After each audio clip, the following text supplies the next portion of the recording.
Am I the a-hole for breaking up with my boyfriend for sleeping with a trans woman while we were on a break? My boyfriend and I went on a break from our relationship to figure things out. We had feelings for each other but weren't sure if we should be together for many reasons. It was really more of a let's break up but getting back together is possible too. We reunited and he confessed to me that during our break he saw a trans woman on a hookup site and slept with her. His reasoning was the weirdness of it was a turn on. I expected him to see others, although it would have stung a bit. Specifically, seeking out a trans woman, specifically though, made me uncomfortable and I had to break up with him again. I can't help but see him as a deviant. He called me judgmental. I'm afraid this makes me a bigot. I don't have an issue with trans people at all, but something about him specifically seeking one out for the weirdness rubs me so wrong. I won't question his sexuality or anything. She was trans, not a man. But going to lengths to seek one out, I can't explain it, but I don't feel comfortable being with him anymore. Am I the a-hole? Am I the a-hole for leaving my pregnant girlfriend after a fake miscarriage? 3 months ago, we found out that my girlfriend, or ex now, is pregnant. It was a big surprise since we took precautions, but she said it might have been a broken condom, plus she was bad about staying on birth control routinely. Regardless, it was confirmed she's pregnant. I'm 21 and she's 20. I took the news badly at first. I became surely didn't talk and just kept to myself for 2 whole days right after she told me. I was terrified and did not want to be a father at all. I just needed time to adjust to the news. I think she expected happiness from both of us as she imagined I'd scoop her up and kissed her and cry tears of happiness after hearing she's pregnant. I know this because she even referenced that scene in The Office where Pam plus Jim found out they were having a baby. Our relationship during this time was extremely rocky because she wanted us to be engaged before the baby came, and I dragged my feet. I took her to all of her appointments, paid for as much as I could afford, and was there 24/7 for anything she needed. I guess it was more emotional connection that I just couldn't force through, and she could tell. A few weeks ago, she sits me down and tells me she lost the baby. She said she had stomach cramps, then she miscarried. I was asking her a lot of health questions. I didn't know if a miscarriage this late into a pregnancy was normal. And she kind of waves me off and is like, don't worry, I'm okay. After this, our relationship's getting slightly better only because I'm slightly more relaxed now. She could tell and asked me to be honest about how I feel about the miscarriage.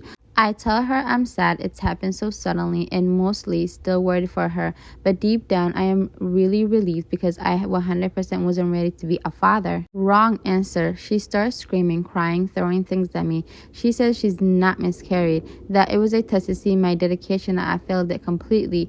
In short, we fought for like 3 whole days after this, with little sleep because she'd randomly throw cups of icy water on me if I dozed off. At the end of that, I said I can't do this anymore and broke up with her. I told her I'll be there for the baby and I'll pay my share of whatever is needed, but I can't be her boyfriend and I can't marry her. Now, friends and family are telling me that I overreacted, that it's just pregnancy hormones, and can I blame her? Everyone's saying things like, you can't leave a 20-year-old girl to be a single mother, but I know that if I married her, it could be the worst mistake of my life. Am I the a-hole? What do you guys think about stories like this? Because I feel like the only way to prevent not having a baby in any stage of your life is to be abstinent, obviously. But, I don't know. I have mixed feelings about this. What do you guys think? Am I the a-hole for telling my mother-in-law I'll pay for my wedding myself if she can't respect my few wishes? I, 25 male, will be marrying my fiancé, G, 25 female, later on this year. I proposed to her a little bit before Christmas and we're aiming for a November wedding. G has 2 older brothers, only one of which has gotten married, and for one reason or another, my mother-in-law, 68 female, was not involved in the planning of the wedding at all. She was pretty hurt over this as she always wanted to help plan her children's weddings, so when we got engaged, she offered to pay for most of the wedding, and in return, we agreed to let her help with the planning. In my mind, as long as I'm marrying G, I'm happy, so I was okay with this. The only thing I'm really sticking to that I refuse to change is what I'm wearing. My mother died when I was very young, and she was the daughter of first generation Scottish immigrants. My grandparents moved from the north of Scotland in the 60s, and my mother was brought up learning about her parents' culture. Since she died, I've had a hard time connecting to that side of my family. And after my grandfather died a few years ago, I decided that I wanted to wear her family's kilt when I get married. I talked about this with my fiance before we got engaged because it's an unorthodox idea, but she thought it was a sweet and liked idea. A few days ago, my mother-in-law came up to me and told me I have to wear a traditional tux instead of a kilt. When I asked her why, she said it went against the view she had of G's wedding, and that the colors of my mother's tartan clashed with the colors she had chosen for the wedding.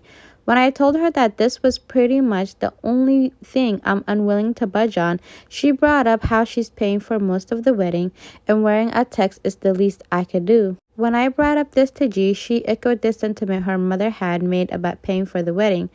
I'm able to pay for it myself, and I told G that I thought she understood how important this connection to my mother was to me, especially because she can't be there. And if she wasn't able to accept that, then I'd pay for the wedding myself. G told me I was being a bit rude for being this stuck to what I want to wear. And once my mother-in-law heard that I would just pay for the wedding myself, she got really upset because it's always been her dream to plan G's wedding. I'm feeling a bit rude right now and was wondering if I should just wear a standard tux. My family's kilt is really important to me, but this is causing more conflict than I thought it would. I mean, I don't know. I feel like this is just a power move that the mother-in-law is doing. I'll pay for this if you do whatever I want. But I feel like if this is so important to him and he's willing to die on this hill, or P should just pay for the wedding and then just do what it is that he wants to do. Because if someone can't respect your family's tradition, especially your dead mom's tradition, what else do you expect them to respect?